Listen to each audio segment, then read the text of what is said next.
Hi hello friends, welcome back to my YouTube channel. ನೋಡಿ, ಕರ್ನಾಟಕ ಲೋಕ ಸೇವಾ ಆಯೋಗದಿಂದ ಅಂದರೆ KPS ಇಂದ ಈಗಾಗಲೇ ಒಂದು KS ಆಗಿರಲಿ ಮತ್ತು ಒಂದು PDO ಹುದ್ದೆಗೆ ಅರ್ಜಿಯನ್ನು ಸಲ್ಲಿಕೆಗೆ ಅವರು ಪ್ರಾರಂಭ ಮಾಡಿದ್ರು. ಮತ್ತು ಅದೇ ರೀತಿಯಾಗಿ ಮತ್ತೊಂದು ಹುದ್ದೆಯ ಒಂದು ನೇಮಕಾತಿಯ ಮಾಡಲಾಗಿದೆ. ಒಂದು ಗ್ರೂಪ್ B ಹುದ್ದೆಗಳಾಗಿರ್ತವೆ. ಇಲ್ಲಿ ಸಾಕಷ್ಟು ನಾನಾ ರೀತಿಯ ಡಿಪಾರ್ಟ್ಮೆಂಟಿಂದ ಮತ್ತು ವಿವಿಧ ರೀತಿಯ ಹುದ್ದೆಗಳ ನೇಮಕಾತಿ ಅಧಿಸೂಚನೆ ಈಗ ಪ್ರಕಟ ಮಾಡಲಾಗಿದೆ. ಆ ಒಂದು ಹುದ್ದೆಗೆ ಸುಲಭವಾಗಿ ಮೊಬೈಲ್ ಮೂಲಕ ಯಾವ ರೀತಿಯಾಗಿ ಇಲ್ಲಿ ಅರ್ಜಿಯನ್ನು ಸಲ್ಲಿಸಬೇಕಂತ ಈ ಒಂದು ವಿಡಿಯೋದಲ್ಲಿ ಮಾಹಿತಿಯನ್ನು ತಿಳಿಸ್ಕೊಡ್ತಾ ಇದ್ದೀನಿ. ಸೊ ಅದಕ್ಕೂ ಮುಂಚೆ ನಮ್ಮ ಯೂಟ್ಯೂಬ್ ಚಾನಲ್ ನೀವೇನಾದರೂ ಮೊದಲ ಬಾರಿಗೆ ವಿಸಿಟನ್ನು ಮಾಡಿದರೆ ಆದಷ್ಟು ನಮ್ಮ ಯೂಟ್ಯೂಬ್ ಚಾನಲ್ನ ಸಬ್ಸ್ಕ್ರೈಬ್ ಮಾಡ್ಕೊಂಡು ಪಕ್ಕದಲ್ಲಿರುವ ಬೆಲ್ಲೈಕನ್ನು ಆನ್ ಮಾಡ್ಕೊಳ್ಳಿ. ನೋಡಿ, ಒಂದು ಕರ್ನಾಟಕ ಲೋಕ ಸೇವಾ ಆಯೋಗದಿಂದ ಈ ಒಂದು ಡಿಪಾರ್ಟ್ಮೆಂಟಿಂದ ಸಾಕಷ್ಟು ನೇಮಕಾತಿ ಆಗ್ತಾ ಇದ್ದಾವೆ ಮತ್ತು ಅದೇ ರೀತಿಯಾಗಿ ಒಂದು ಅಪ್ಲಿಕೇಶನ್ ಈಗಾಗಲೇ ಸ್ಟಾರ್ಟ್ ಆಗಿದ್ದಾವೆ. ಈಗಾಗಲೇ ಒಂದು PDO ಹುದ್ದೆ ಯಾವ ರೀತಿಯಾಗಿ ಅರ್ಜಿಯನ್ನು ಸಲ್ಲಿಸಬೇಕಂತ ನಾನು ವಿಡಿಯೋನ ಮಾಡಿದ್ದೀನಿ. ಆ ವಿಡಿಯೋ ನೋಡಿಲ್ಲ ಅಂದರೆ ವಿಡಿಯೋನ ಚೆಕ್ಔಟ್ ಮಾಡಿ ಚೆಕ್ಕನ್ನು ಮಾಡ್ಕೊಳ್ಳಿ. ನಮ್ಮ ಒಂದು ಯೂಟ್ಯೂಬ್ ಚಾನಲ್ ಮೂಲಕ ನೀವು ಅದನ್ನು ನೋಡ್ಕೊಳ್ಬೋದು. ನೋಡಿ, ಅದೇ ರೀತಿಯಾಗಿ ಈಗ ಒಂದು ಗ್ರೂಪ್ B ಹುದ್ದೆಗಳಾಗಿರ್ತವೆ. ಈ ಒಂದು ಗ್ರೂಪ್ B ಹುದ್ದೆಗಳ ಸಾಕಷ್ಟು ಅಭ್ಯರ್ಥಿಗೆ ಗೊತ್ತಿರೋದಿಲ್ಲ, ಯಾಕಂದರೆ ಸಾಕಷ್ಟು ನೇಮಕಾತಿ ಈಗ ನಡೀತಿರೋದ್ರಿಂದ ಈ ಯಾವ ಒಂದು ನೇಮಕಾತಿ ಕರೆದಿದ್ದಾರೆ, ಯಾವ ನೇಮಕಾತಿಗೆ ಒಂದು ಅರ್ಜಿಯನ್ನು ಸಲ್ಲಿಸಬೇಕಂತ ಸಾಕಷ್ಟು ಗೊಂದಲಗಳಿರುತ್ತೆ. ಅದರ ಜೊತೆಗೆ ಈ ಒಂದು ನೇಮಕಾತಿ ಅಧಿಸೂಚನೆ ಪ್ರಕಟಗೊಂಡಿದ್ರು ಇದು ಅಷ್ಟು ಮಾಹಿತಿ ಒಂದು ಅಭ್ಯರ್ಥಿಗಳಿಗೆ ಮಾಹಿತಿ ತಲುಪಿಲ್ಲ. ಅದಕ್ಕೆ ಈ ಒಂದು ಗ್ರೂಪ್ B ಹುದ್ದೆಗಳಾಗಿರ್ತವೆ. ನಾನು ಟೆಲಿಗ್ರಾಮ್ ಗ್ರೂಪ್ ಇನ್ನೂ ಯಾರು ಜಾಯ್ನ್ ಆಗಿಲ್ಲ ನೋಡಿ, ಅಲ್ಲಿ ಬೇಗನೆ ಜಾಯ್ನ್ ಆಗಿ ನಾನು ಅಲ್ಲಿ ಒಂದು PDF ಸೆಂಡ್ ಮಾಡಿರ್ತೀನಿ. ಅಲ್ಲಿ ವಿವಿಧ ಡಿಪಾರ್ಟ್ಮೆಂಟಿಂದ ಒಂದು ಗ್ರೂಪ್ B ಹುದ್ದೆಗಳ ನೇಮಕಾತಿ ಅಧಿಸೂಚನೆ ಈಗಾಗಲೇ ಪ್ರಕಟ ಮಾಡಿದ್ದಾರೆ. ಆ ಒಂದು ನೋಟಿಫಿಕೇಶನ್ನ ಹಾಕಿರ್ತೀನಿ. ನೀವು ಕ್ಲಿಯರಾಗಿ ಒಂದು ಸಲ ಚೆಕ್ ಮಾಡ್ಕೊಳ್ಳಿ. ನಿಮ್ಮ ಒಂದು ಎಜುಕೇಷನ್ಗೆ ಸಂಬಂಧಪಟ್ಟಂತೆ ಯಾವ ಒಂದು ಗ್ರೂಪ್ B ಹುದ್ದೆ ಅಲ್ಲಿ ಎಲಿಜಿಬಿಲಿಟಿ ಹೊಂದುತ್ತೆ ಅಂತ ನೀವು ಒಂದು ಸಲ ಚೆಕ್ ಮಾಡ್ಕೊಂಡು ಆಮೇಲೆ ಅಪ್ಲೈ ಮಾಡ್ಕೊಳ್ಳಿ. ಹಾಗೆ ನೀವು ಅಪ್ಲೈನ ಮಾಡ್ಕೊಳ್ಬೇಡಿ, ನಮ್ಮ ಟೆಲಿಗ್ರಾಮ್ ಗ್ರೂಪಿಗೆ ಜಾಯ್ನ್ ಆಗಿ ಆಮೇಲೆ ಅಪ್ಲೈಯನ್ನು ಮಾಡ್ಕೊಳ್ಳಿ. ನೋಡಿ, ಯಾವ ರೀತಿಯಾಗಿ ಇಲ್ಲಿ ಅಪ್ಲೈನ ಮಾಡ್ಕೊಳ್ಬೇಕಂದ್ರೆ ನೋಡಿ, ನಾನು ನೋಡಿದ ಪ್ರಕಾರ ಒಂದು ಡಿಗ್ರಿ ನೀವೇನಾದರೂ ಕಂಪ್ಲೀಟನ್ನು ಮಾಡಿದರೆ, ಒಂದು ಬ್ಯಾಚುಲರ್ ಆಫ್ ಡಿಗ್ರಿ ಅಂದರೆ ಯಾವುದೇ ಒಂದು ಪದವಿಯನ್ನು ನೀವೇನಾದರೂ ಕಂಪ್ಲೀಟನ್ನು ಮಾಡಿದರೆ ಒಂದು ಯಾವುದು ಅಂದರೆ ಕಾರ್ಮಿಕ ಅಂದರೆ ಹಿಂದುಳಿದ ವರ್ಗದ ಕಲ್ಯಾಣ ಇಲಾಖೆಯಿಂದ ಒಂದು ಕಲ್ಯಾಣ ಅಧಿಕಾರಿ ಹುದ್ದೆಗೆ ಅರ್ಜಿಯನ್ನು ಸಲ್ಲಿಸಬಹುದು. ಅದು ಒಂದು ಗ್ರೂಪ್ B ಹುದ್ದೆ ಆಗಿರುತ್ತೆ, ಒಂದು ದೊಡ್ಡ ಒಂದು ಹುದ್ದೆ ಆಗಿರುತ್ತೆ. ಈ ಹುದ್ದೆಗೆ ಇಲ್ಲಿಗ ಅರ್ಜಿಯನ್ನು ಸಲ್ಲಿಸೋಣ. ನೋಡಿ, ಮೊದಲನೇದಾಗಿ KPSC ಈ ಒಂದು ವೆಬ್ಸೈಟ್ ಈಗಾಗಲೇ ನಿಮಗೆ ಗೊತ್ತಿರಬಹುದು ಮತ್ತು ನಾನು ಡಿಸ್ಕ್ರಿಪ್ಷನ್ ಬಾಕ್ಸ್ಗೆ ಲಿಂಕನ್ನು ಕೊಟ್ಟಿರ್ತೀನಿ. ಅದರ ಮೇಲೆ ಕ್ಲಿಕ್ಕನ್ನು ಮಾಡಿಕೊಂಡು ಈ ವೆಬ್ಸೈಟನ್ನು ಓಪನನ್ನು ಮಾಡ್ಕೊಳ್ಳಿ. ಈ ರೀತಿಯಾಗಿ ವೆಬ್ಸೈಟನ್ನು ಓಪನ್ ಮಾಡಿದ ತಕ್ಷಣ ಈ ರೀತಿಯಾಗಿ ಈಗಾಗಲೇ ಬರುತ್ತೆ ನಿಮಗೆ. ನೋಡಿ, ಸಾಕಷ್ಟು ಅಭ್ಯರ್ಥಿಗಳು ಒಂದು PDO ಆಗಿರಲಿ ಒಂದು KS ಹುದ್ದೆ ಅರ್ಜಿಯನ್ನು ಸಲ್ಲಿಸಿರ್ತೀರಿ ಮತ್ತು ರಿಜಿಸ್ಟ್ರೇಷನ್ಸ್ನ ಮಾಡಿರ್ತೀರಿ. ಅದಕ್ಕೆ ನೀವು ಆ ಒಂದು ಅಪ್ಲಿಕೇಶನ್ ID ಜೊತೆಗೆ ಅಂದರೆ ಲಾಗಿನನ್ನು ಮಾಡಿಕೊಂಡು ಈ ಒಂದು ಹುದ್ದೆಗೆ ನೀವು ಅರ್ಜಿಯನ್ನು ಸಲ್ಲಿಸ್ಬೋದು. ನೀವೇನಾದರೂ ಹೊಸಬರಾಗಿದ್ದರೆ ಅಂದರೆ KS ಅಥವಾ PDO ಹುದ್ದೆ ಅರ್ಜಿಯನ್ನು ಸಲ್ಲಿಸಿಲ್ಲ ಅಂದರೆ ನೀವೊಂದು ನ್ಯೂ ಯೂಸರ್ ಆಗಿ ನೀವು ಅಪ್ಲೈನ ಮಾಡ್ಕೊಳ್ಬೇಕಾಗತ್ತೆ. ನಾನು ಈಗ ಲಾಗಿನ್ ಮಾಡಿ ಯಾವ ರೀತಿಯಾಗಿ ಅಪ್ಲೈನ ಮಾಡ್ಕೊಳ್ಬೇಕು, ಒಂದು ಓಲ್ಡ್ ಯೂಸರ್ ಅಂದರೆ KS ಮತ್ತು PDO ಯಾರು ಒಂದು ಅರ್ಜಿಯನ್ನು ಸಲ್ಲಿಸಿದ್ದಿರಲ್ಲ ಅಂಥ ಅಭ್ಯರ್ಥಿಗೆ ಇಲ್ಲಿ ಮಾಹಿತಿಯನ್ನು ತಿಳಿಸ್ತೀನಿ. ಒಂದು ಹೊಸ ಅಭ್ಯರ್ಥಿಗಳು ಏನು ಮಾಡಬೇಕಂದ್ರೆ PDO ಈಗಾಗಲೇ ಸ್ಟಾರ್ಟ್ ಆಗಿದೆ, ಆ ಒಂದು ಹುದ್ದೆಗೆ ನೀವು ಅರ್ಜಿಯನ್ನು ಸಲ್ಲಿಸಬೇಕಂದ್ರೆ ಆ ವಿಡಿಯೋನ ಚೆಕ್ಔಟ್ ಮಾಡಿ ಯಾವ ರೀತಿಯಾಗಿ ಮೊದಲಿನಿಂದ ಅಂದರೆ ನ್ಯೂ ಯೂಸರ್ ಯಾವ ರೀತಿಯಲ್ಲಿ ಅಪ್ಲೈ ಮಾಡಬೇಕಂತ ನಾನು ತಿಳಿಸಿದ್ದೀನಿ. ಆ ವಿಡಿಯೋನ ನೋಡಿ ಮತ್ತು ರಿಜಿಸ್ಟ್ರೇಷನ್ನ ಮಾಡಿಕೊಂಡು ನೆಕ್ಸ್ಟ್ ಈ ವಿಡಿಯೋ ನೋಡಿ ಈ ಹುದ್ದೆಗೆ ಅರ್ಜಿಯನ್ನು ಸಲ್ಲಿಸಿ. ನೋಡಿ, ಮೊದಲನೇದಾಗಿ ಒಂದು ನಿಮ್ಮ ಯೂಸರ್ ನೇಮ್ ಆಗಿರುವ ಒಂದು ಮೊಬೈಲ್ ನಂಬರ್ ಆಗಿರಲಿ, ಒಂದು ಇಮೇಲ್ ID ಆಗಿರಲಿ, ಒಂದು ರಿಜಿಸ್ಟ್ರೇಷನ್ ನಂಬರ್ ಆಗಲಿ, ಅದ್ರ ಜೊತೆಗೆ ನೀವು ಏನೊಂದು ಕ್ರಿಯೇಟ್ ಮಾಡಿರ್ತೀರಲ್ಲ ಆ ಒಂದು ಪಾಸ್ವರ್ಡ್ ಹಾಕಿ ಈಗ ನಾವು ಸೈನ್ ಇನ್ನ ಮಾಡ್ಕೊಳ್ಳೋಣ. ನೋಡಿ, ಸೈನ್ ಇನ್ ಮೇಲೆ ನಾವು ಕ್ಲಿಕ್ಕನ್ನು ಮಾಡಿದ ತಕ್ಷಣ ಈ ರೀತಿಯಾಗಿ ಇನ್ಸ್ಟ್ರಕ್ಷನ್ಸ್ ಬರುತ್ತೆ.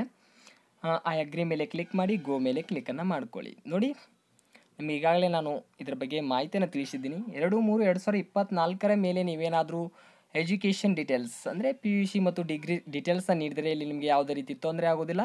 2/3/2024 ಒಳಗೆ ನೀವೇನಾದರೂ ಒಂದು PUC ಮತ್ತು ಡಿಗ್ರಿ ಡೀಟೇಲ್ಸನ್ನು ನೀಡಿದರೆ ಮತ್ತೊಮ್ಮೆ ಅಪ್ಡೇಟನ್ನು ಮಾಡ್ಕೊಳ್ಳಿ ಅಂತ ಈ ಒಂದು ಇನ್ಸ್ಟ್ರಕ್ಷನ್ಸ್ ಆಗಿರುತ್ತೆ. ಓಕೆ ಮೇಲೆ ಕ್ಲಿಕ್ಕನ್ನು ಮಾಡ್ಕೊಳ್ಳಿ. ಓಕೆ ಮಾಡಿದ ತಕ್ಷಣ ನಿಮಗೆ ಈ ರೀತಿಯಾಗಿ ಇಲ್ಲಿ ಪೇಜ್ ಓಪನ್ ಆಗುತ್ತೆ. ನೋಡಿ, ಈಗಾಗಲೇ ಸಾಕಷ್ಟು ಅಭ್ಯರ್ಥಿಗಳು ಒಂದು PDO ಹುದ್ದೆ ಆಗಿರ್ಬೋದು, ಒಂದು KS ಹುದ್ದೆ ಮಾತ್ರ ಇಲ್ಲಿ ಕರೆದಿದ್ದಾರೆ ಅಂತ ತಿಳ್ಕೊಂಡಿರ್ತಾರೆ. ಆದರೆ ಇಲ್ಲಿ ಗ್ರೂಪ್ B ಹುದ್ದೆ ಮತ್ತೊಂದು ನೇಮಕಾತಿ ಆಗಿದೆ. ನೋಡಿ, ಒಂದು ವಿವಿಧ ಗ್ರೂಪ್ B ಹುದ್ದೆಗಳ ನೇಮಕಾತಿ ಆಗಿದೆ. ಇಲ್ಲಿ ಸಾಕಷ್ಟು ಹುದ್ದೆಗಳಿದ್ದಾವೆ. ಸಹಾಯಕ ಇಂಜಿನಿಯರಿಂಗ್ ಆಗಿರ್ಬೋದು, ಮೆಕ್ಯಾನಿಕಲ್ ಆಗಿರ್ಬೋದು ಮತ್ತು ಅಸಿಸ್ಟೆಂಟ್ ಇಂಜಿನಿಯರಿಂಗ್ ಆಗಿರ್ಬೋದು ಮತ್ತು ವಿವಿಧ ಇಲಾಖೆಯಿಂದ ಇಲ್ಲಿ ಕರೆಯಲಾಗಿದೆ. ಡಿಗ್ರಿ ಕಂಪ್ಲೀಟನ್ನು ಮಾಡಿದರೆ ನೀವು ಒಂದು ತಾಲೂಕು ಹಿಂದುಳಿದ ವರ್ಗದ ಕಲ್ಯಾಣ ಇಲಾಖೆಯಲ್ಲಿ ಒಂದು ಅಧಿಕಾರಿ ಆಗ್ಬೋದು. ಆ ಒಂದು ಹುದ್ದೆಯಲ್ಲಿ ಒಂದು ಡಿಗ್ರಿ ಹೋಲ್ಡರ್ಸ್ಗೆ ಎಲಿಜಿಬಿಲಿಟ್ ಆಗಿರುತ್ತೆ. ನೋಡಿ, ಈ ಒಂದು ಹುದ್ದೆಗೆ ಯಾವ ರೀತಿಯಾಗಿ ಅರ್ಜಿಯನ್ನು ಸಲ್ಲಿಸಬೇಕು ನೋಡ್ಕೊಳ್ಳೋಣ. ನೋಡಿ, ಈಗಾಗಲೇ ನಾನು ಹೇಳಿದ್ದೀನಿ ಒಂದು ಅಪ್ಲಿಕೇಟ್ ಡೀಟೇಲ್ಸ್ ರಿಜಿಸ್ಟ್ರೇಷನ್ಸ್ ನಾನು PDO ಹುದ್ದೆ ಅರ್ಜಿ ಸಲ್ಲಿಸುವ ಒಂದು ವಿಡಿಯೋದಲ್ಲಿ ಅಥವಾ ಒಂದು KS ಅರ್ಜಿ ಸಲ್ಲಿಸುವ ವಿಡಿಯೋದಲ್ಲಿ, ಎರಡು ವಿಡಿಯೋದಲ್ಲಿ ನಾನು ಒಂದು ಈ ಡೀಟೇಲ್ಸ್ ಅಂದರೆ ಅರ್ಜಿದಾರ ನೋಂದಣಿ ವಿವರನ ಅದರಲ್ಲಿ ಸಂಪೂರ್ಣವಾಗಿ ತಿಳಿಸಿದ್ದೀನಿ. ನೀವೇನಾದರೂ ನ್ಯೂ ಯೂಸರ್ ಆಗಿದ್ದರೆ ನಾನು ಕರೆಕ್ಟಾಗಿ ಅಲ್ಲಿ ಹೋಗಿ ಚೆಕ್ಕನ್ನು ಮಾಡ್ಕೊಂಡು ಎಲ್ಲ ಒಂದು ಇನ್ಫಾರ್ಮೇಷನ್ನ ನೀವು ನೀಡ್ಕೊಳ್ಬೋದು. ನೋಡಿ ಇಲ್ಲಿ ಏನು ಒಂದು ಡೀಟೇಲ್ಸ್ ನೀಡಿರ್ತಿರಲ್ಲ, ಒಂದು education details, SSLC PUC degree ಏನು ಒಂದು ಡೀಟೇಲ್ಸ್ ನೀಡಿರ್ತಿಲ್ಲ ಆ ಒಂದು ಡೀಟೇಲ್ಸ್ಗೆ ಸಂಬಂಧಪಟ್ಟಂತೆ ನಿಮಗೆ ಇಲ್ಲಿ ಹುದ್ದೆಗಳು ನಿಮಗೆ ಶೋ ಆಗ್ತವೆ. ನೆಕ್ಸ್ಟ್ ನೋಡೋಣ ಅದು ಯಾವ ರೀತಿ ಆಗುತ್ತೆ ಅಂತ. ನೋಡಿ ಈ ರೀತಿಯಾಗಿ ಲಾಗಿನ್ನ ಮಾಡ್ಕೊಳ್ಳಿ. ಒಂದು ಓಲ್ಡ್ ಯೂಸರ್ ಡೈರೆಕ್ಟಾಗಿ ನೀವು ಇಲ್ಲಿ ಅಪ್ಲೈ ಟು ಪೋಸ್ಟ್ ಅಂದರೆ ಹುದ್ದೆಗೆ ಅರ್ಜಿ ಸಲ್ಲಿಸಿ ಅಂತಿರುತ್ತೆ. ಇದ್ರ ಮೇಲೆ ಕ್ಲಿಕ್ಕನ್ನು ಮಾಡ್ಕೊಳ್ಳಿ. ನೋಡಿ ಇದ್ರ ಮೇಲೆ ಕ್ಲಿಕ್ಕನ್ನು ಮಾಡಿದ ತಕ್ಷಣ ನೆಕ್ಸ್ಟ್ ನಿಮಗೆ ಈ ರೀತಿಯಾಗಿ ಪೇಜ್ ಓಪನ್ ಆಗುತ್ತೆ. ನೋಡಿ ಈ ರೀತಿಯಾಗಿ ಪೇಜ್ ಓಪನ್ ಆದ ತಕ್ಷಣ ಇಲ್ಲಿ ಸ್ವಲ್ಪ ಸ್ಲೈಡ್ ಮಾಡ್ಕೊಳ್ಳಿ. ಈ ರೀತಿ ಸ್ಲೈಡ್ ಮಾಡ್ಕೊಂಡು ನೋಡಿ ಮೊದಲು ಇಲ್ಲಿ ನೀವು ಓದ್ಕೊಳ್ಬೇಕಾಗತ್ತೆ. ನೋಡಿ ವಿವಿಧ ಗ್ರೂಪ್ ಬಿ ಹುದ್ದೆಗಳ ನೇಮಕಾತಿ ಮತ್ತು ವಿವಿಧ ಗ್ರೂಪ್ ಬಿ ಹುದ್ದೆಗಳ ನೇಮಕಾತಿ ಎರಡು ಆಪ್ಷನ್ಸ್ಗಳಿದ್ದಾವೆ. ಒಂದು ಹೈದರಾಬಾದ್ ಕರ್ನಾಟಕ ಮತ್ತು ಒಂದು ನಾನ್ ಕಲ್ಯಾಣ ಕರ್ನಾಟಕ ಅಭ್ಯರ್ಥಿಗಳೇ ಆಗಿರುತ್ತೆ. ಇದು ಒಂದು ಹೈದರಾಬಾದ್ ಕರ್ನಾಟಕ ಜಿಲ್ಲೆಯವರಿಗೆ ಮಾತ್ರ ಆಗಿರುತ್ತೆ. ಇದು ಒಂದು ನಾನ್ ಕಲ್ಯಾಣ ಹೈದರಾಬಾದ್ ಕರ್ನಾಟಕದವರಿಗೆ ಮಾತ್ರ ಇದು ಎಲಿಜಿಬಲ್ ಆಗಿರುತ್ತೆ. ನಾವು ಹೈದರಾಬಾದ್ ಕರ್ನಾಟಕದವರೆಲ್ಲ ಆ ಕಾರಣಕ್ಕಾಗಿ ಈ ಒಂದು ಪೋಸ್ಟ್ಗೆ ನಾವು ಇಲ್ಲಿ ಅಪ್ಲೈನ ಮಾಡ್ತಾ ಇದ್ದೀವಿ. ಇದರ ಮೇಲೆ ಕ್ಲಿಕ್ಕನ್ನು ಮಾಡ್ಕೊಳ್ಳಿ. ನೀವು ಅಧಿಸೂಚನೆಯಲ್ಲಿನ ಹುದ್ದೆಗಳಿಗೆ ಅರ್ಜಿ ಸಲ್ಲಿಸಲು ಖಚಿತವಾಗಿ ಬಯಸುವಿರಾ ಅಂತ ಕೇಳ್ತಾ ಇದೆ. ಓಕೆ ಮೇಲೆ ಕ್ಲಿಕ್ಕನ್ನು ಮಾಡ್ಕೊಳ್ಳಿ. ನೋಡಿ ಏನಾದರೂ ಡೌಟ್ಸ್ ಇದ್ದರೆ ಕಮೆಂಟ್ ಸೆಕ್ಷನಲ್ಲಿ ಕಮೆಂಟ್ ಮಾಡಿ ಆದಷ್ಟು. ಮತ್ತು ನಮ್ಮ ಟೆಲಿಗ್ರಾಮ್ ಗ್ರೂಪಿಗೆ ನೀವು ಯಾರು ಜಾಯ್ನ್ ಆಗ್ತಾ ಇಲ್ಲ, ಬೇಗನೆ ನಮ್ಮ ಟೆಲಿಗ್ರಾಮ್ ಗ್ರೂಪಿಗೆ ನೀವು ಜಾಯ್ನ್ ಆಗಿ. ನಾನು ಡಿಸ್ಕ್ರಿಪ್ಷನ್ ಬಾಕ್ಸ್ಗಳಿಗೆ ಆ ಒಂದು ಟೆಲಿಗ್ರಾಮ್ ಗ್ರೂಪ್ ಲಿಂಕನ್ನು ಕೊಟ್ಟಿರ್ತೀನಿ. ನೋಡಿ ನೀವು ಈ ರೀತಿ ಅಪ್ಲೈ ಪೋಸ್ಟ್ ಅಂತ ಮಾಡಿದ ತಕ್ಷಣ ಈ ರೀತಿಯಾಗಿ ನೆಕ್ಸ್ಟ್ ಒಂದು ಪೇಜ್ ಓಪನ್ ಆಗುತ್ತೆ. ನೋಡಿ ನಿಮಗೆ ಸಾಕಷ್ಟು ಡಿಪಾರ್ಟ್ಮೆಂಟಿಂದ ಸಾಕಷ್ಟು ಹುದ್ದೆಗಳ ಇಲ್ಲಿ ಒಂದು ಏನು ಯಾವ ಹುದ್ದೆ ಇದ್ದಾವೆ ಅಂತ ಪೋಸ್ಟ್ ನಿಮ್ಮನ್ನು ಇಲ್ಲಿ ಶೋ ಮಾಡಿದ್ದಾರೆ ಡಿಪಾರ್ಟ್ಮೆಂಟ್ ವೈಸು. ನೋಡಿ ಇಲ್ಲಿ ಅರ್ಜಿದಾರ ವಿವರ ನೀಡಿದ್ದಾರೆ. ನೋಡಿ ನೀವು ಏನು ಒಂದು ಎಜುಕೇಷನ್ ಡೀಟೇಲ್ಸ್ ನೀಡಿರ್ತಿಲ್ಲ ಆ ಒಂದು ಎಜುಕೇಷನ್ ನಿಮ್ಮ ಒಂದು ಎಜುಕೇಷನ್ ಡೀಟೇಲ್ಸ್ಗೆ ಸಂಬಂಧಪಟ್ಟಂತೆ ಯಾವ ಒಂದು ಪೋಸ್ಟ್ಗಳು ಎಲಿಜಿಬಿಲಿಟಿ ಹೊಂದಿದ್ದಾವೆ, ನಿಮಗೆ ಎಲಿಜಿಬಲ್ ಆಗಿವೆ ಅಂತ ಇಲ್ಲಿ ಡೈರೆಕ್ಟಾಗಿ ನಿಮಗೆ ತೋರಿಸುತ್ತೆ. ನೋಡಿ ಈ ರೀತಿಯಾಗಿ ಬ್ಲ್ಯಾಂಕ್ ಇದ್ದರೆ ನಿಮಗೆ ಇದು ಯಾವುದೇ ರೀತಿ ಈ ಹುದ್ದೆ ನಿಮಗೆ ಎಲಿಜಿಬಿಲಿಟಿ ಹೊಂದಿರೋದಿಲ್ಲ. ನೋಡಿ ಈ ರೀತಿಯಾಗಿ ನಿಮಗೆ ಬ್ಲ್ಯಾಂಕ್ ಹೊಂದಿಲ್ಲಪ್ಪ ಅಂತಂದರೆ ಈ ಹುದ್ದೆ ನಿಮಗೆ ಈ ಡಿಗ್ರಿ ಏನು ಕಂಪ್ಲೀಟ್ ಮಾಡಿದಿಲ್ಲ ಅಂಥ ಅಭ್ಯರ್ಥಿಗಳಿಗೆ ಈ ಒಂದು ಹುದ್ದೆ ಮಾತ್ರ ನೀವು ಅರ್ಜಿಯನ್ನು ಸಲ್ಲಿಸಬಹುದು. ಇನ್ನುಳಿದ 8 ಹುದ್ದೆಗಳು ನೀವು ಎಲಿಜಿಬಿಲಿಟಿ ಹೊಂದಿಲ್ಲ. ಮತ್ತು ಈ ಒಂದು ಹುದ್ದೆಗೆ ಅರ್ಜಿಯನ್ನು ಸಲ್ಲಿಸಬೇಕು ಯಾವ ರೀತಿ ಅಂದರೆ ಇಲ್ಲಿ ನಿಮಗೆ ಒಂದು ಇಂಜಿನಿಯರಿಂಗ್ ಆಗಿರ್ಬೋದು ಇನ್ನಿತರ ಒಂದು ಕೋರ್ಸ್ಗಳಿದ್ದಾವೆ. ಅಂದರೆ ಅದಕ್ಕೆ ನಾನು ಟೆಲಿಗ್ರಾಮ್ ಗ್ರೂಪಿಗೆ ನೀವು ಹೋಗಿ ಕರೆಕ್ಟಾಗಿ ಒಂದು ಸಲ ನೋಟಿಫಿಕೇಷನ್ ಚೆಕ್ ಮಾಡ್ಕೊಳ್ಳಿ. ಇನ್ನುಳಿದ ಹುದ್ದೆಗೆ ನೀವು ಅರ್ಜಿಯನ್ನು ಸಲ್ಲಿಸಬೇಕಂದ್ರೆ ಆ ಒಂದು ಕ್ವಾಲಿಫಿಕೇಷನ್ ಇರಬೇಕಾಗತ್ತೆ. ಅದಕ್ಕೆ ಈಗ ಸದ್ಯಕ್ಕೆ ಡಿಗ್ರಿ ಕಂಪ್ಲೀಟ್ ಮಾಡಿದರೆ ಮಾತ್ರ ನಿಮಗೆ ಈ ಒಂದು ಪೋಸ್ಟ್ ಅಂದರೆ ತಾಲೂಕು ಹಿಂದುಳಿದ ವರ್ಗದ ಇಲಾಖೆಯಲ್ಲಿನ ಕಲ್ಯಾಣಾಧಿಕಾರಿ ಅಥವಾ ಒಂದು ವ್ಯವಸ್ಥಾಪಕರ ಹುದ್ದೆಯಲ್ಲಿ ಸಿಗುತ್ತೆ. ಅದು ಒಂದು ಹಿಂದುಳಿದ ವರ್ಗದ ಕಲ್ಯಾಣ ಇಲಾಖೆ ಅಥವಾ ಒಂದು ಡಿಪಾರ್ಟ್ಮೆಂಟ್ ಇಂದ ನಮಗೆ ಇದು ಮಾತ್ರ ಇದು ಒಂದೇ ಹುದ್ದೆಯಲ್ಲಿ ಎಲಿಜಿಬಿಲಿಟಿ ಹೊಂದಿದೆ. ಮತ್ತು ಇನ್ನುಳಿದ ಅಭ್ಯರ್ಥಿಗಳು ಡಿಪ್ಲೊಮಾ ಆಗಿರ್ಬೋದು, ಮೆಕ್ಯಾನಿಕಲ್ ಇಂಜಿನಿಯರಿಂಗ್ ಆಗಿರ್ಬೋದು, ಈ ರೀತಿ ನಿಮಗೆ ಕ್ವಾಲಿಫಿಕೇಷನ್ ನೀವು ಹಾಕಿದರೆ ಇಲ್ಲಿ ನಿಮಗೆ ಮತ್ತೊಂದು ಹುದ್ದೆಯಲ್ಲಿ ಓಪನ್ ಆದರೆ ನಿಮಗೆ ಇಲ್ಲಿ ಪ್ರಿಫರೆನ್ಸನ್ನು ನೀಡಬೇಕು. ಮೊದಲ ಒಂದು ಹುದ್ದೆ ನೀವು ಯಾವ ಹುದ್ದೆ ನೀವು ಅಲ್ಲಿ ಮೊದಲ ಆದ್ಯತೆ ನೀಡ್ತೀರ ಆ ಒಂದು ಹುದ್ದೆ ನಿಮಗೆ ಸಿಗುತ್ತೆ. ಇಲ್ಲಿ ಪ್ರಿಫರೆನ್ಸ್ ಅಂತ ಬಂದಿದೆ ನೋಡಿ, ಇಲ್ಲಿ ಮೇಲೆ ಇಲ್ಲಿ ಪ್ರಿಫರೆನ್ಸ್ ಅಂತ ಬಂದಿದೆ. ಇದ್ರ ಮೇಲೆ ಕ್ಲಿಕ್ ಮಾಡಿದರೆ ನಿಮಗೆ ಇದು ಬ್ಲ್ಯಾಂಕ್ ಇದು ಓಪನ್ ಆಗ್ತವೆ. ನಿಮ್ಮ ಮೊದಲ ಯಾವ ಹುದ್ದೆಗೆ ಪ್ರಿಫರೆನ್ಸ್ ನೀಡ್ತೀರಿ ಅಂತ ಕೇಳ್ತಾ ಇದೆ. ನಮಗೆ ಈಗ ಒಂದೇ ಓಪನ್ ಇದ್ದ ಕಾರಣಕ್ಕೆ ಒಂದೇ ಇಲ್ಲಿ ಆಪ್ಷನ್ ಇದೆ. ಈ ರೀತಿಯಾಗಿ ಬಂದ ತಕ್ಷಣ ನಿಮಗೆ ಏನು ಮಾಡಬೇಕಂದ್ರೆ ನೆಕ್ಸ್ಟು ಇಲ್ಲಿ ಆ್ಯಕ್ಷನ್ ಅಂತ ಇದೆ, ಕ್ರಿಯೆ ಅಂತಿದೆ ನೋಡಿ, ಈ ಒಂದು ಬಾಕ್ಸ್ ಮೇಲೆ ಕ್ಲಿಕ್ಕನ್ನು ಮಾಡ್ಕೊಳ್ಬೇಕಾಗತ್ತೆ. ನೋಡಿ ನಾನು ಇದ್ರ ಮೇಲೆ ಕ್ಲಿಕ್ಕನ್ನು ಮಾಡ್ಕೊಳ್ತಾ ಇದ್ದೀನಿ. ಇದ್ರ ಮೇಲೆ ಕ್ಲಿಕ್ಕನ್ನು ಮಾಡಿದ ತಕ್ಷಣ ನಿಮಗೆ ಕೆಳಗೆ ಸ್ಕ್ರೋಲ್ ಮಾಡಿದರೆ ಈ ರೀತಿಯಾಗಿ ಆಪ್ಷನ್ ಬರುತ್ತೆ ನೋಡಿ, ಅಮೌಂಟ್ ಟು ಬಿ ಪೇ ಅಂತ ಬರ್ತಾ ಇದೆ. ಅಂದರೆ ಇಲ್ಲಿ ಏನು ಒಂದು PDO ಆಗಿರಲಿ KS ಆಗಿರಲಿ ಒಂದು ಫೀಸ್ ಪ್ಯಾಟರ್ನ್ ಇಲ್ಲಿ ಅದೇ ರೀತಿಯಾಗಿರುತ್ತೆ. ಅಂದರೆ SC ST ಅಭ್ಯರ್ಥಿಗಳಿಗೆ ಇಲ್ಲಿ ಯಾವುದೇ ರೀತಿ ಒಂದು ಅಪ್ಲಿಕೇಶನ್ ಫೀಸ್ ಇಲ್ಲ. ಮತ್ತು OBC GM ಕ್ಯಾಟಗರಿಗೆ 300 ರುಪೀಸ್ ಮತ್ತು OBC ಅವರಿಗೆ 150 ರುಪೀಸನ್ನು ಪೇ ಮಾಡಬೇಕಾಗುತ್ತೆ. ಈ ರೀತಿಯಾಗಿ ಒಂದು ಫೀಸ್ ಇಲ್ಲಿ ಪೇಮೆಂಟ್ ಇರುತ್ತೆ. ಅಥವಾ ನೀವು ಕರೆಕ್ಟಾಗಿ ಕ್ಲಾರಿಫೈ ಮಾಡ್ಕೊಳ್ಬೇಕಂದ್ರೆ ಒಂದು ಈ PDF ಚೆನ್ನಾಗಿ ಓದ್ಕೊಳ್ಳಿ ಮತ್ತು ಎಷ್ಟು ಅಮೌಂಟ್ ಇದೆ ನೋಡಿ ನೀವು ಅಪ್ಲೈನ ಮಾಡ್ಕೊಳ್ಬೋದು. ನೋಡಿ ನಮಗೆ ಈ ಒಂದು ಹುದ್ದೆ ಮಾತ್ರ ಇಲ್ಲಿ ಎಲಿಜಿಬಿಲಿಟಿ ಅಂದರೆ ಅಪ್ಲಿಕೇಬಲ್ ಆಗ್ತಾ ಇದೆ. ವ್ಯವಸ್ಥಾಪಕರು ಇದು ಒಂದು ಗ್ರೂಪ್ B ಹುದ್ದೆ ಆಗಿರುತ್ತೆ, ಒಳ್ಳೆಯ ಒಂದು ಹುದ್ದೆ ಆಗಿರುತ್ತೆ. ಇಷ್ಟು ಬರುತ್ತೆ ನಿಮಗೆ. ಟೋಟಲ್ ಆಗಿ ಅಮೌಂಟು 0 ಬಂದಿದೆ. ನಮಗೆ ಯಾವುದೇ ರೀತಿಯಲ್ಲಿ ಅಮೌಂಟ್ ಇರೋದಿಲ್ಲ.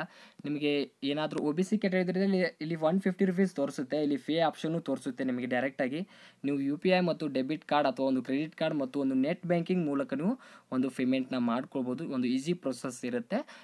ಈ ರೀತಿ ಬಂದ ತಕ್ಷಣ ಪೇಮೆಂಟ್ ಮಾಡಿದ ತಕ್ಷಣ ಇಲ್ಲಿ ಸಬ್ಮಿಟ್ ಮೇಲೆ ಕ್ಲಿಕ್ಕನ್ನು ಮಾಡ್ಕೊಳ್ಳಿ. ನೋಡಿ ಸಬ್ಮಿಟ್ ಮೇಲೆ ಕ್ಲಿಕ್ಕನ್ನು ಮಾಡಿದ ತಕ್ಷಣ ನೆಕ್ಸ್ಟು ನಿಮಗೆ ಫ್ರೀಯು ಬರುತ್ತೆ. ನೋಡಿ ಇವಾಗ ನೋಡ್ಕೊಳ್ಬೋದು, ನೀವು ಒಂದು ನೋಟಿಫಿಕೇಷನ್ ಡೀಟೇಲ್ಸನ್ನು ನೋಡ್ಕೊಳ್ಬೋದು. ನಮಗೆ ಎಕ್ಸಾಮಿನೇಷನ್ ಫೀ ಎಕ್ಸ್ಪೆಕ್ಟ್ ಆಗಿದೆ ಮತ್ತು ಇಲ್ಲಿ ವಿವಿಧ ಹುದ್ದೆ ಹುದ್ದೆಗಳ ನೇಮಕಾತಿ ಆಗ್ತಾ ಇದೆ ಮತ್ತು ನೋಟಿಫಿಕೇಷನ್ ಇಯರನ್ನು ನೋಡ್ಕೊಳ್ಬೋದು. ಇನ್ನಿತರ ಒಂದು ಫ್ರೀ ಅನ್ನು ನೋಡ್ಕೊಳ್ಬೋದು. ಏನು ಒಂದು ಪರ್ಸನಲ್ ಡೀಟೇಲ್ಸಲ್ಲಿ ಫ್ರೀ ಇರುತ್ತೆ ಅದನ್ನು ನೀವು ಕ್ಲಿಯರ್ ಆಗಿ ನೋಡ್ಕೊಳ್ಬೇಕಾಗತ್ತೆ. ಏನಾದರೂ ಎಡಿಟ್ ಆಪ್ಷನ್ ಬೇಕಂದರೆ ನೀವು ಆ ಒಂದು ರಿಜಿಸ್ಟ್ರೇಷನ್ನಲ್ಲಿ ಏನು ಒಂದು ಎಡಿಟ್ ಬೇಕಲ್ಲ ಅದನ್ನು ಅಪ್ಡೇಟನ್ನು ಮಾಡ್ಕೊಳ್ಳಿ. ಈ ರೀತಿಯಾಗಿ ಕರೆಕ್ಟಾಗಿ ಒಂದು ಸಲ ಚೆಕ್ಕನ್ನು ಮಾಡಿಕೊಂಡು ಕೊನೆಯದಾಗಿ ಇಲ್ಲಿ ನಿಮಗೆ ಎಡಿಟ್ ಆಪ್ಷನ್ ಮತ್ತು ಸಬ್ಮಿಟ್ ಆಪ್ಷನ್ 2 ಆಪ್ಷನ್ಸ್ಗಳಿರ್ತವೆ. ನೀವೇನಾದರೂ ಎಡಿಟ್ ಬೇಕಂದರೆ ಎಡಿಟು, ಇಲ್ಲ ನಮಗೆ ಯಾವುದೇ ರೀತಿ ಏನು ಬೇಡ ಅಂದರೆ ಇಲ್ಲಿ ಸಬ್ಮಿಟ್ ಮೇಲೆ ಕ್ಲಿಕ್ಕನ್ನು ಮಾಡ್ಕೊಳ್ಳಿ. ನೋಡಿ ಸಬ್ಮಿಟ್ ಮೇಲೆ ಕ್ಲಿಕ್ ಮಾಡಿದ ತಕ್ಷಣ ನಿಮಗೆ ನೆಕ್ಸ್ಟ್ ಈ ರೀತಿಯಾಗಿ ಬರುತ್ತೆ. ನೋಡಿ ನಿಮ್ಮ ಒಂದು ಅಪ್ಲಿಕೇಶನ್ ಈಗ ಸಬ್ಮಿಟ್ ಆಯಿತು. Application successfully submitted, application reference number ಜೊತೆಗೆ ಇಲ್ಲಿ ಒಂದು ಇಲ್ಲಿ ಶೋ ಆಗ್ತದೆ. ಅಂದರೆ ಈ ಒಂದು ಅಪ್ಲಿಕೇಶನ್ ನಂಬರ್ ಜೊತೆಗೆ ನಿಮ್ಮ ಒಂದು ಅಪ್ಲಿಕೇಶನ್ ಈಗ ರಿಶ್ಯೂ ಆಗಿದೆ. ಈ ರೀತಿಯಾಗಿ ಬರುತ್ತೆ. ಇಲ್ಲಿ ಓಕೆ ಮೇಲೆ ಕ್ಲಿಕ್ಕನ್ನು ಮಾಡ್ಕೊಳ್ಳಿ. ಈ ರೀತಿಯಾಗಿ ಒಂದು ಅಪ್ಲಿಕೇಶನ್ ಹಾಕಿದ ತಕ್ಷಣ ನೀವು ನೆಕ್ಸ್ಟ್ ಏನು ಮಾಡಬೇಕು, ಯಾವ ಹುದ್ದೆಗೆ ಅರ್ಜಿ ಸಲ್ಲಿಸಿ ಅಂದರೆ ಒಂದು ಅಪ್ಲಿಕೇಶನ್ ಸ್ಟೇಟಸನ್ನು ನೀವು ನೋಡ್ಕೊಳ್ಳೇಬೇಕಾಗತ್ತೆ. ಒಂದು PDO ಹುದ್ದೆ ಆಗಲಿ, ಒಂದು KS ಹುದ್ದೆ ಆಗಲಿ, ಯಾವುದೇ ಒಂದು ಹುದ್ದೆ ಹಾಕಿದರೆ ನೀವು ಇಲ್ಲಿ ಏನು ಒಂದು ವೆರಿಫಿಕೇಷನ್ನ ಮಾಡ್ಕೊಳ್ಬೇಕು, ಅಂದರೆ ಅಪ್ಲಿಕೇಶನ್ ಸ್ಟೇಟಸ್ನ ಚೆಕ್ ಮಾಡ್ಕೊಳ್ಳೇಬೇಕಾಗತ್ತೆ. ನೋಡಿ ನಾವು ಅರ್ಜಿ ಸಲ್ಲಿಸಿರೋ ಹುದ್ದೆಗಳಿಗೆ ಮೇಲೆ ಕ್ಲಿಕ್ಕನ್ನು ಮಾಡ್ಕೊಳ್ತಾ ಇದ್ದೀನಿ. ಇದರ ಮೇಲೆ ಕ್ಲಿಕ್ಕನ್ನು ಮಾಡಿದ ತಕ್ಷಣ ನೆಕ್ಸ್ಟು ಈ ರೀತಿಯಾಗಿ ಪೇಜ್ ಓಪನ್ ಆಗುತ್ತೆ. ಈಗ ನೋಡ್ಕೊಳ್ಳೋಣ ನಾವು ಗ್ರೂಪ್ ಬಿ ಎಲ್ಲಿದೆ ಹುದ್ದೆ, ಇಲ್ಲಿದೆ ನೋಡಿ, ಕೆಳಗೆ ನೋಡ್ಕೊಳ್ಳಿ, ಇಲ್ಲಿ ಗ್ರೂಪ್ ಬಿ ಹುದ್ದೆ ಇದೆ ನೋಡಿ. ಈ ಹುದ್ದೆ ನಮಗೆ ಪೇಮೆಂಟ್ ಸ್ಟೇಟಸ್ ಸಕ್ಸಸ್ ಆಗಿದೆ, ಯಾವುದೇ ರೀತಿಯಲ್ಲಿ ರಿಜೆಕ್ಟ್ ಆಗಿಲ್ಲ, ಅಂದರೆ ಯಾವುದೇ ರೀಸನ್ ಮೂಲಕ ಇಲ್ಲಿ ಅಪ್ಲಿಕೇಶನ್ ರಿಜೆಕ್ಟ್ ಮಾಡಿಲ್ಲ, ಒಂದು ಪೇಮೆಂಟ್ ಸಕ್ಸಸ್ ಆಗಿದೆ. ನೀವು ಈ PDF ನ ಡೌನ್ಲೋಡ್ ಮಾಡ್ಕೋತೀರಿ ಅಂದರೆ ವ್ಯೂ ಮೇಲೆ ಕ್ಲಿಕ್ ಮಾಡ್ಕೊಂಡು ಪ್ರಿಂಟನ್ನು ಮಾಡ್ಕೋಬೋದು. ಇಲ್ಲಿ ನೋಡಿ ವಿವಿಧ ಗ್ರೂಪ್ ಬಿ ಹುದ್ದೆಗಳ ನೇಮಕಾತಿ, ಇದರಲ್ಲಿ ಒಂದು ಹಿಂದುಳಿದ ವರ್ಗದ ಕಲ್ಯಾಣ ಡಿಪಾರ್ಟ್ಮೆಂಟಿಂದ ಒಂದು ಕಲ್ಯಾಣ ಅಂದರೆ ಕಲ್ಯಾಣ ಅಧಿಕಾರಿ ಆಫೀಸರ್ ಆಗ್ಬೋದು. ಇದರಲ್ಲಿ ಗ್ರೂಪ್ ಬಿ ಒಂದು ಹುದ್ದೆ ಆಗಿರುತ್ತೆ. ನಿಮಗೆ ಏನಾದರೂ ಪ್ರಿಂಟ್ ಬೇಕಂದರೆ ವ್ಯೂ ಮೇಲೆ ಕ್ಲಿಕ್ ಮಾಡ್ಕೊಂಡು ಓಕೆ ಮೇಲೆ ಕ್ಲಿಕ್ಕನ್ನು ಮಾಡ್ಕೊಂಡು ಈ ರೀತಿಯಾಗಿ ಒಂದು ಅಪ್ಲಿಕೇಶನ್ ಏನು ಸಬ್ಮಿಟ್ ಮಾಡಿರ್ತಿರಲ್ಲ ಒಂದು ಕೊನೆಯ ಒಂದು ಫೈನಲ್ ಪ್ರಿಂಟನ್ನು ಇಲ್ಲಿ ನೀವು ಪ್ರಿಂಟನ್ನು ಮಾಡ್ಕೊಳ್ಬೋದು. ನೋಡಿ ಏನಾದರೂ ನಿಮಗೆ ಅಪ್ಲಿಕೇಶನ್ ಬೇಡ ಅಂದರೆ ಡಿಲೀಟ್ ಮಾಡಿಕೊಂಡು ಮತ್ತೊಮ್ಮೆ ನೀವು ಅರ್ಜಿ ಸಲ್ಲಿಸಲು ಅವಕಾಶವನ್ನು ಕೊಡ್ತಾರೆ. ಮತ್ತು ಇಲ್ಲ ನಿಮಗೆ ಕರೆಕ್ಟ್ ಆಗಿದೆ ಇಲ್ಲಿ ಪ್ರಿಂಟ್ ಮೇಲೆ ಕ್ಲಿಕ್ ಮಾಡಿಕೊಂಡು ನಿಮ್ಮ PDF ಮೂಲಕ ನಿಮ್ಮ ಮೊಬೈಲಲ್ಲಿ ಸೇವನ್ನು ಮಾಡಿಕೊಳ್ಳಿ. ಈ ರೀತಿಯಾಗಿ ಸುಲಭವಾಗಿ ಒಂದು KPSCಲಿ ಕರೆದಿರುವ ವಿವಿಧ ಒಂದು ಗ್ರೂಪ್ ಬಿ ಹುದ್ದೆಗಳಾಗಿರ್ತವೆ. ನೀವು ಇನ್ನೂ ಹುದ್ದೆಗಳನ್ನು ನೋಡ್ಕೊಳ್ಬೇಕಂದ್ರೆ ನಮ್ಮ ಟೆಲಿಗ್ರಾಮ್ ಗ್ರೂಪ್ಗೆ ಜಾಯ್ನ್ ಆಗಿ, ಅಲ್ಲಿ ನಾನು PDF ಹಾಕಿರ್ತೀನಿ ಒಂದು ನೋಟಿಫಿಕೇಷನ್ದು, ಅಲ್ಲಿ ಕ್ಲಿಯರಾಗಿ ಚೆಕ್ ಮಾಡ್ಕೊಳ್ಳಿ. ಮತ್ತು ಮುಂಬರುವ ಎಲ್ಲ ಒಂದು ಸರ್ಕಾರಿ ಹುದ್ದೆಗಳಿಗೆ ಅಲ್ಲಿ ಇನ್ಫಾರ್ಮೇಷನ್ ಬರ್ತಾ ಇರುತ್ತೆ. ಅದಕ್ಕೆ ನಾನು ನಿಮ್ಮಿಂದ ಈ ಒಂದು ರಿಕ್ವೆಸ್ಟು, ನಮ್ಮ ಟೆಲಿಗ್ರಾಮ್ ಗ್ರೂಪ್ಗೆ ಜಾಯ್ನ್ ಆಗಿ. ಈ ವಿಡಿಯೋ ಇಷ್ಟ ಆದರೆ ಆದಷ್ಟು ಲೈಕ್ ಮಾಡಿ, ನಿಮ್ಮ ಫ್ರೆಂಡ್ಸ್ಗಳಿಗೆ ಶೇರ್ ಮಾಡಿ ಅಂತ ಹೇಳ್ತಾ ಮುಂದಿನ ಒಂದು ವಿಡಿಯೋದಲ್ಲಿ ಸಿಗೋಣಂತೆ. ಅಲ್ಲಿವರೆಗೂ ನಮಸ್ಕಾರಗಳು.